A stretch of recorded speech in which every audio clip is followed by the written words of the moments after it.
Well, if you got a dollar on just a lousy down, know that I got rhythm that could suit your budget fine. Hi, this is Patrick with Trusty Huckster Mercantile. Welcome back to my channel. If this is your first time here, well, welcome to you too. Trusty Huckster Mercantile is a vintage reseller with a presence on Etsy. You can find me there at THMercantile, short for Trusty Huckster Mercantile. You can also find me on Facebook and Instagram. What I'm doing today is a video specifically in response to a collaboration which has been established by My Blessed Nest and GingerChickRehab. And that is for the 5 things I've thrifted and use every day challenge or collaboration. When the first announcement of this collaboration came out, I was hesitant because I wasn't 100% sure I had anything that I thrifted that would necessarily fall into the use everyday category. But as I started walking through day by day and realizing what I was using that was typically vintage as well as thrifted, quite a few things popped up. But I wanted to keep the video short as they requested and highlight just pretty much the top 5. And it'll give me a chance to showcase a little bit of a collection which I actually discovered these channels as a result of other collaborations. One of them was the Show Off Your Bunker Challenge. And so some of the items I maybe referenced during that challenge, so this gives me a little bit of a chance to go a little bit deeper. So here are the 5 items that I use every day that I also had found thrifting. So first off, and this is something that falls in the everyday use category, I love coasters. It's an odd thing to love, but I do. I love coasters. And I've always had them. I was raised in a house that we always had coasters underneath all of our glasses because we always had wood furniture. And I still, all throughout my college years into my adulthood, I was the guy that would run around at a party putting newspapers, putting things underneath people's drinks if it was sitting on something that I thought was going to damage the item underneath. So I've always had them. And as I started getting more interested in thrifting and more interested in vintage, and more specifically starting my resale business, I started finding the series of coasters that I didn't even realize were a series. And so I just started picking them up. And over time, I ended up picking up quite a few of them, considering most of the time I live alone. My adult daughter visits on occasion, but for the most part, I have far more coasters than any single man should have in his home. But they all pretty much fall within a theme. I used to have other coasters, and either they became part of my curio cabinet on display, or I ended up reselling them through my business, because what I started focusing on was this little series of black and white coasters, all with a German theme. And so I picked them up. I should have counted them before we started. So I've got 4, 5, 6, 7, 8, 9, 10, 11, 12. So I've got 12 that are out on my coffee table, end tables, pretty much in my living room at any given time. And throughout the week, just because things get shifted around, I find that I end up using many of them throughout the set just because one's a little bit out of reach, so I grab another one that's stacked next to a table.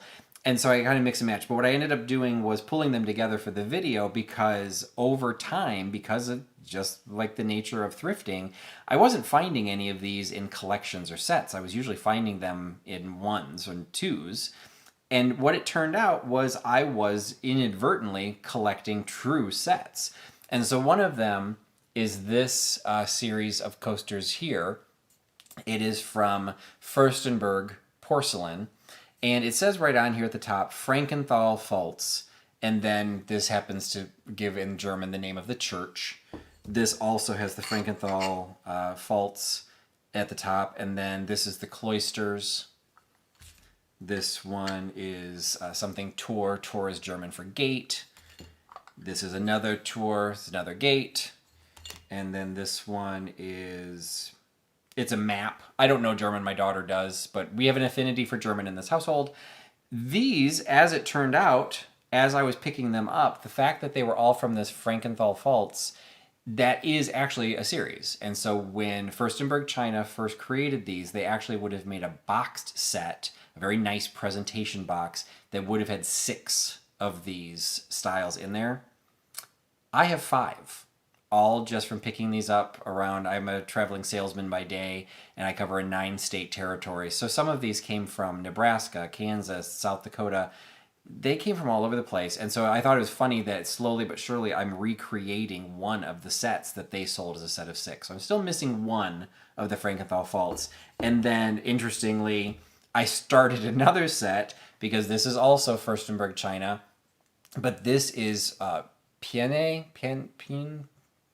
See if I can focus here. Sorry, I've got a new camera and it doesn't want to focus. But the town is Peine.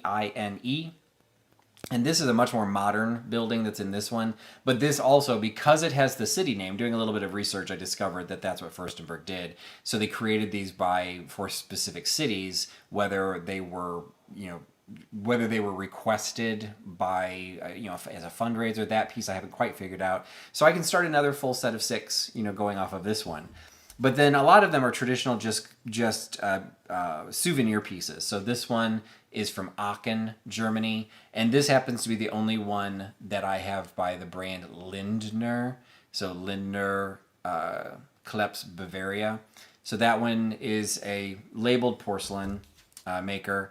This one happens to not be stamped. So this again, this is from Munich.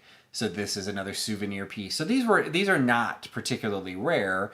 People probably picked them up traveling to the different countries or different cities in Germany, brought them back, and then they just ended up in a Goodwill, and that's how I picked them. My favorite are these designs. These are all by the same manufacturer, and these are different cities, but they all have that same look, and they are all by Alten Kunststadt, Germany, and it's a symbol with a little sailboat on it. So if you ever see that symbol, that's what that is. Because some of them actually have the name of it, but others just have the sailboat. They don't actually have the name of the manufacturer. So we've got Hamburg, Schloss Arnsberg, Kiel, and Lübeck. So I don't think these were necessarily sold as a set. At least I haven't found that necessarily they were sold as a set. But they clearly were all made by the same manufacturer in the same style. And again, were probably just souvenir pieces. Whatever the reason, that's kind of what I've collected together. They all have a slightly different profile. Like the ones that are a legitimate set have a slightly different profile than the other ones. That's okay. It means they stack sometimes somewhat weirdly, but they're not always stacked. So these are something I definitely use every day, and definitely something I've thrifted. I don't think I've paid more than probably $2 for any one of these individual ones, and more likely I'm paying about $1. They're not particularly valuable, or not seen as being particularly valuable in a lot of thrift stores, because it's a very specific type of souvenir piece that if you've not heard of the city, why would you want it? I collect it for a slightly different reason, and I love them. So item number 2 probably also falls into the I use it every day. I have a collection of these, and they are a snack set. This one has the circular design, and if you look really closely, because it's circles, it's sometimes hard to see, but there's one of these circles actually has a ridge. That would have been the one that held the coffee cup. So if you know snack sets, they're typically some sort of a plate with the coffee cup sitting on top of it. That's how you'd entertain. People would come over, have your little snack table, your little buffet. They'd have something to carry around. They'd have something to put their drink on, and you have a great little luncheon party. And it was typically for a luncheon party because it was a coffee cup that typically came with these. Now, when I started thrifting these, I actually had started picking up this design, partially because it was exceptionally prevalent. This is the Hazel Atlas Smoke and Sip collection, and it's specifically a smoke and sip because it has 2 sections here. This one would have held the version of the coffee cup that went with this one. This little section actually has a little divot right here in the top, which you can tell is actually designed to hold a cigarette. So this one, you would have your coffee cup, you'd have a place to hold your little personal ashtray, and you'd have your food all mixed together very conveniently.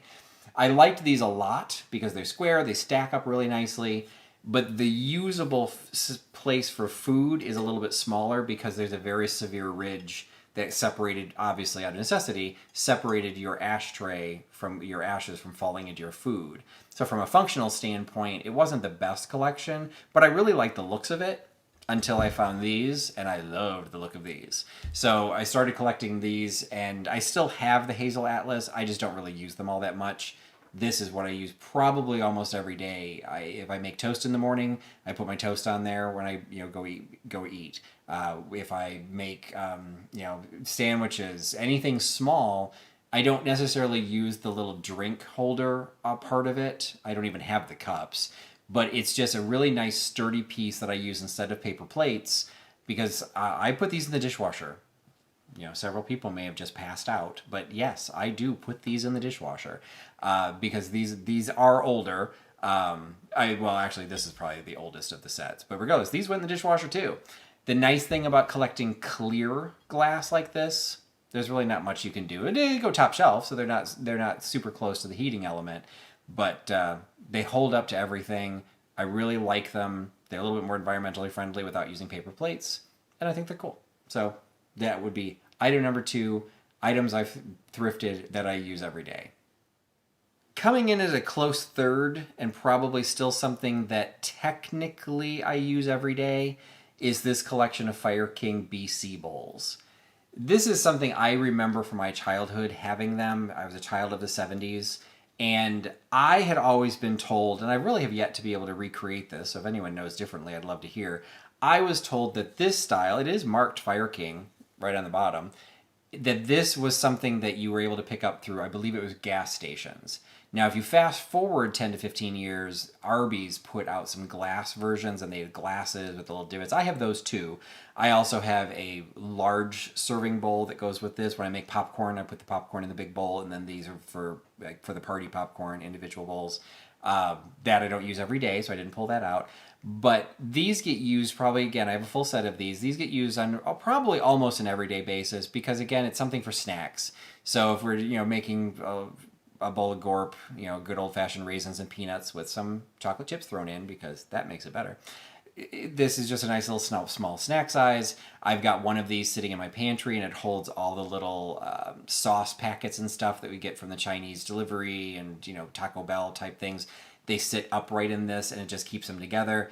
I have one of these in the with our tea stuff. It holds all the little creamers. So they are in use. May not touch it every day, but it's probably pretty close.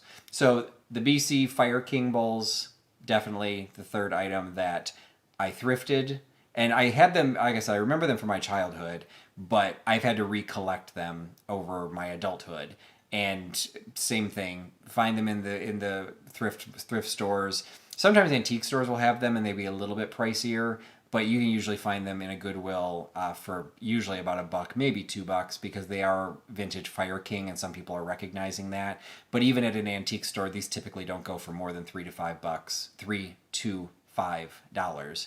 So you can build an entire collection without spending a lot of money. So item number 3. Item number 4, I probably won't hold up very much for this because it's extremely heavy, but I wanted to showcase it. This actually started a new collection because I thrifted this. And this, again, maybe isn't quite an everyday item, but I use these to store my leftovers. This doesn't happen to have anything in it right now, but it will. So I would say this still falls into my everyday usage. This is the Hazel Atlas crisscross refrigerator dish. This is the large size, and that happens to be the first one that I ever picked up. I saw it at a thrift store. It was $10. Now, I had seen them before, and I'd seen them online. I've always liked the looks, because just the look of it, I just love the geometric, again, this is like from the 30s to the 40s. This look is just something I really liked. I liked that it was clear, because again, these do go into the dishwasher. So I really like the looks, but because they're very heavy, doing them online is very difficult because they cost a lot to ship. And actually, I have a video on my channel, it's called Unboxing Breakables, where I did order some additional pieces to the crisscross pattern. Give you a little bit of a spoiler, it didn't go very well. When you order 19 pounds of glass, U.S. Postal Service doesn't like you very much. So anyway, so you can ship it, but it gets a little bit pricier. So this was always the fun one, because I picked this up for $10. So if I could find it for $10 online, which is not common, I don't think I've seen it for $10. by the time you pay for shipping, you're probably up to $30. So I was super happy that this was actually an inexpensive purchase. And I have since gone on and gotten the smaller version, which is basically like a fourth of this. And then the medium version, which is half of it. And so they stack really nicely, just like the other Frigidishes that are out there. This happens to be my Hazel Atlas crisscross pattern. Absolutely love it. Thrifted the first piece and pretty much use it every day or almost every day, and definitely it's an item that is not on display. It is for use. My fifth item is something that I should use every day, but if I'm being honest with myself, I definitely go a couple days in between, but I shouldn't, because what this is my box with all of my stuff for my resale business. So I resell vintage on Etsy. I also have a showcase at an antique mall. So this is something that I travel with me when I go to the antique mall, and is also sitting here at home. It has, paper clips, tape of different types. It has my magnifiers loop. It has my blue light. It has Purell. It has note cards. It has my price tags for the showcase. It has paper. It has scissors. It's all of this. It's kind of like my business in a box. It was actually thrifted. If anyone's watched any of my videos historically, one of the things that got me into thrifting, actually it is what got me into thrifting, and one of the things that I tend to pick up a lot of thrifted items for is theater. So this was initially picked up to be on display in a production of The Man Who Came to Dinner at North Riverside Players outside Chicago. We needed a candy box, and the stage was an elevated stage with a fairly large audience, and the box that we had was, it actually was a little tiny white Fannie Mae box that just disappeared on stage. This was probably a little bigger than we needed, but man, it looked good on stage. And that show, if you know it, takes place in the 30s, so this style of box was really appropriate for it. And when that show ended, this thing came home with me. It's a German candy box. I don't think it's particularly old. It's made in Germany. It's not made in West Germany, so I don't think it's particularly old. It's Lebkuchen Schmidt from Nuremberg, Germany. But what it is, what it's from, doesn't really matter. But there's just some great scenes, basically decorating all sides of the box, even the back. It's a cool box to have, and it's big, so it actually holds most of what I need to do. Now, if I were a good businessman and was really attentive to my Etsy shop, I would be in this every day, but I also have a full-time gig that kind of takes up a lot of my time. So sometimes this sits maybe for a day or two, so maybe falls outside of the use every day requirement of the challenge. But in theory, it's an everyday item, and it's probably, of all of them, one of my favorites, just because I think it looks cool and it helps me keep things organized. So that's number 5. So I'd like to thank both My Blessed Nest and GingerChickRehab for extending out this challenge. This video will be available not only on my channel, but also on their playlist, and you will find links to not only their channels, but also this playlist in the comments section of this video.